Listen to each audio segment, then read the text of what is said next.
Bienvenidos de nuevo a Negocios Televisión, bienvenidos al espacio de las noticias del día. Miramos a la actualidad, a las últimas horas, lo que ocurre en Oriente Medio. Netanyahu reculando en cuanto a la operación en Rafah, China desmintiendo que haya amenazado a la OTAN. Miraremos también a Alemania, que cree que Rusia ya no es tan fuerte, y a Francia, que dice que está preparada para llevar un contingente de 60.000 personas a Ucrania. Enseguida miramos a todo esto, pero empezamos mirando a Netanyahu, al primer ministro israelí. Ha afirmado en un mensaje de vídeo este miércoles que la preparación para la operación de Rafah va a llevar algo de tiempo. También ha anunciado que este domingo se van a enviar altos asesores a Estados Unidos para discutir el plan operativo. Además, ha expresado su agradecimiento por el apoyo del presidente Biden, mencionando que solicitó la presentación de propuestas de Estados Unidos en materia de asistencia humanitaria y otros aspectos del conflicto en curso. El primer ministro aseguró que pronto aprobará el plan para evacuar a la población civil de la zona de guerra. Hoy mismo, al mismo tiempo, el alto líder de Hamas ha afirmado en una conferencia de prensa que la respuesta de Israel a la última propuesta de alto el fuego del grupo en Gaza fue negativa y que amenaza con llevar las negociaciones a un callejón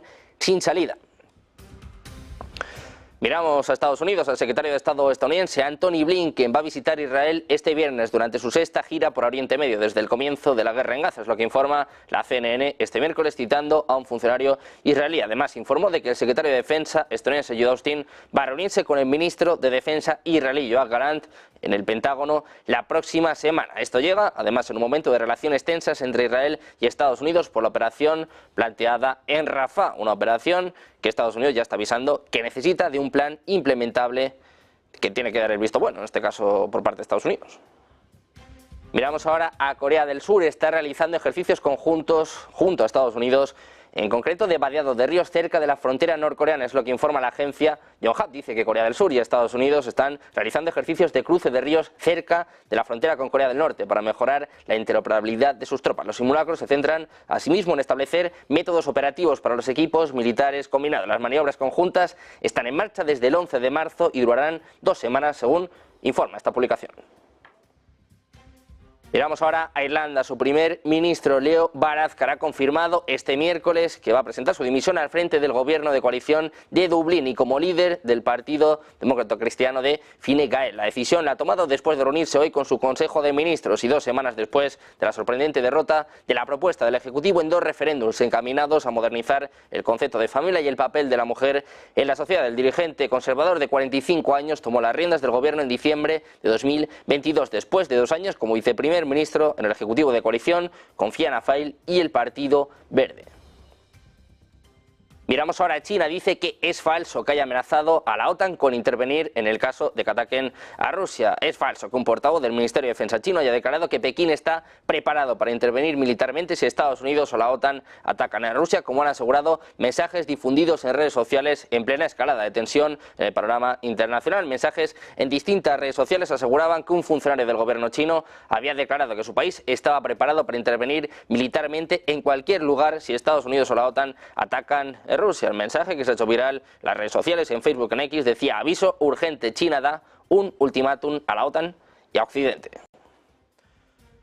Miramos ahora a Francia. Las tropas francesas están listas para los enfrentamientos más duros, es lo que apuntaba el comandante de las fuerzas terrestres del país, mientras el presidente Emmanuel Macron considera un despliegue militar oficial de Ucrania a pesar de las repetidas advertencias por parte de Rusia. En un artículo de opinión publicado por el diario francés Le Monde, el general Pierre Sil, jefe de las fuerzas terrestres de Francia, dijo que sus fuerzas están listas si se las solicita y que una demostración de fuerza militar francesa podría disuadir cualquier ataque contra Francia. Dijo además que podría contratar una división de 20.000 soldados dentro de 30 días para operar como parte de una coalición aliada. París añadió que podría comandar una fuerza de cerca de 60.000 soldados formada por tropas francesas y otras tropas aliadas. El ejército francés, compuesto por unos 121.000 soldados y 24.000 reservistas, parece que está listo. Esto es lo que dice al menos el comandante de las fuerzas terrestres. Termina diciendo: si quieres la paz, prepárate para la guerra. Hablamos ahora de Alemania. Del canciller alemán Olaf Scholz ha dicho este miércoles que Rusia no es tan fuerte como podría pensarse, ya que el sistema dentro del país, dice, muestra algunas grietas. Dice Scholz: el presidente ruso cree que hay que esperar a que termine la guerra y que nuestro apoyo se va a debilitar. Se equivoca. Ha reiterado que el Triángulo de Weimar y toda la Unión Europea están unidos en su apoyo a Kiev. Scholz mantuvo las palabras anteriores y dijo que como aliado de Ucrania, Alemania estará allí mientras sea necesario. Miramos ahora a España. La OTAN ha reforzado su vigilancia en el flanco este de la alianza desde que Rusia iniciara su conflicto con Ucrania en el mes de febrero de 2022 y España está siendo partícipe de ello. Esta semana ha finalizado la primera fase de despliegue en Eslovaquia de 700 soldados españoles, 250 vehículos y cerca de una treintena de contenedores con equipamiento y material militar. La operación se inició el 20 de enero y llega a su fin este lunes 18 de marzo con la llegada del mencionado personal y del grueso de vehículos y equipamiento. Miramos también a Polonia. Las autoridades polacas han defendido hoy que Francia tiene potestad para enviar sus tropas a Ucrania en el marco del conflicto, si así lo desea. Ha dicho además que entiende la estrategia del presidente galo Emmanuel Macron, que señalaba a finales de febrero que no descartaba el posible envío de tropas a Ucrania. El ministro de Exteriores polaco ha expresado durante una entrevista con la agencia de noticias alemana dpa que Francia tiene derecho a desplegar tropas siguiendo su propia iniciativa y ha recordado que todos los estados cuentan con esta prerrogativa de forma independiente. La respuesta también por parte de Rusia dice que eliminar al personal militar francés que pueda aparecer en Ucrania sería una misión crítica, pero no particularmente difícil para las Fuerzas Armadas rusas. Pero, eso sí, dice, para París sería una derrota tan humillante que equivaldría a ser guillotinada. Es lo que decía el vicepresidente del Consejo de Seguridad ruso, Dmitry Medvedev. Señalaba que con tantos ataúdes que serán entregados a Francia, sería imposible ocultar las muertes masivas de soldados profesionales. Además, señaló que esos militares se convertirían en combatientes en pleno derecho como parte de un contingente intervencionista, por lo que su destrucción sería una prioridad y una cuestión de honor para las Fuerzas Armadas de Rusia. También ha hablado hoy el alto representante de política exterior de la Unión Europea, Josep Borrell. Ha hablado, dice que Putin amenazó con una tercera guerra mundial. Le escuchamos. Earlier this week, Putin threatened the NATO with a potential third world war in his so-called election victory speech. It's a clear sign that he already sees himself at war with the entire West. That's what he is saying. And I'm afraid that he will continue his military operations. Por su parte, el presidente ruso Vladimir Putin ha calificado este miércoles su triunfo en las últimas elecciones como jefe de Estado como un prólogo a esas victorias que su país tanto necesita y que sin duda llegarán. En una reunión con funcionarios de confianza, Putin ha advertido de que Rusia no responderá amablemente a los supuestos ataques de Ucrania a la infraestructura civil. Añadió que hay diferentes maneras de proteger a los civiles, lo cual es una prioridad. Pero decía, no son fáciles, pero lo haremos. Además, Putin agradeció a los residentes de Belgorod y de otras regiones fronterizas por su valentía al enfrentar los ataques de bombardeo ucranianos y agregó que harán todo lo posible para apoyar al pueblo ruso.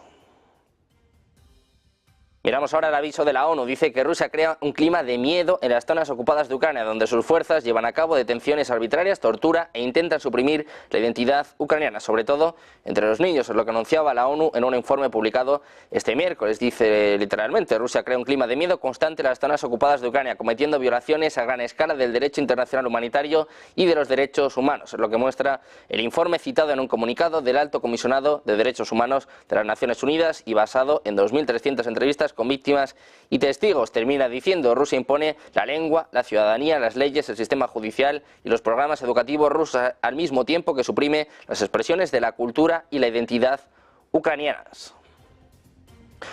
Miramos ahora, Transnistria está dispuesta a cooperar con Interpol para investigar el ataque terrorista en Tiraspol, en el que un helicóptero militar fue destruido por un dron, según informaba el Ministerio de Seguridad del Estado de esta república. Dice además el Ministerio que la parte de Transnistria se reserva el derecho de recurrir a la Organización Internacional de la Policía Criminal, es decir, a Interpol, para ayudar en la investigación de este crimen. Dice que todas las pruebas disponibles serán presentadas a los representantes de esta organización internacional. Mientras tanto, el Ministerio de Interior de Moldavia ha calificado de falsas las imágenes del ataque a un helicóptero militar en Tiraspol difundida por los canales de televisión de Transnistria. Dice que el vídeo fue editado, que no hubo ninguna explosión y que los especialistas van a dar más detalles en los próximos días.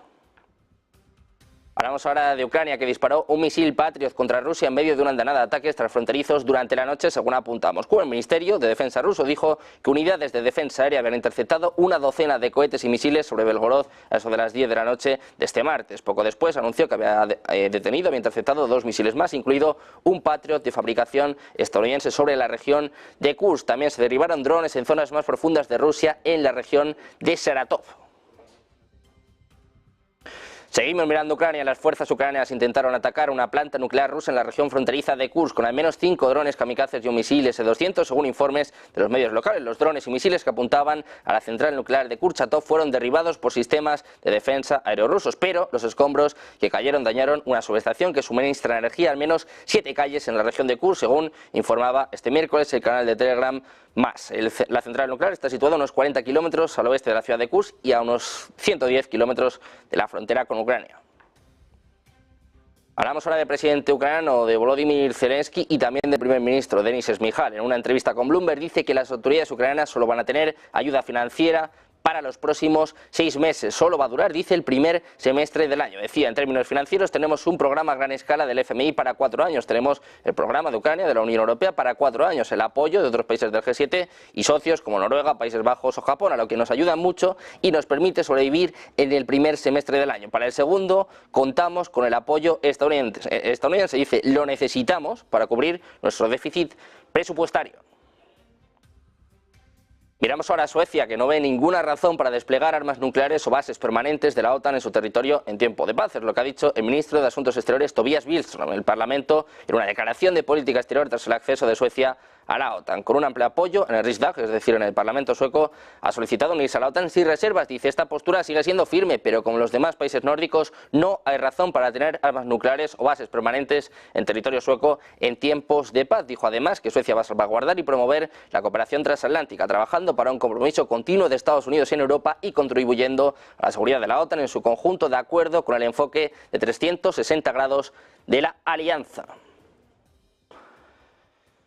Hasta aquí las noticias más destacadas del día de hoy, pero como saben, la cita más importante tiene lugar en los próximos minutos, pendientes de la decisión de la Reserva Federal, del discurso de Jerome Powell. No se vayan porque vamos a hacer una pequeña pausa y enseguida comenzamos el especial de la FED de la mano de José Wisner. Enseguida volvemos.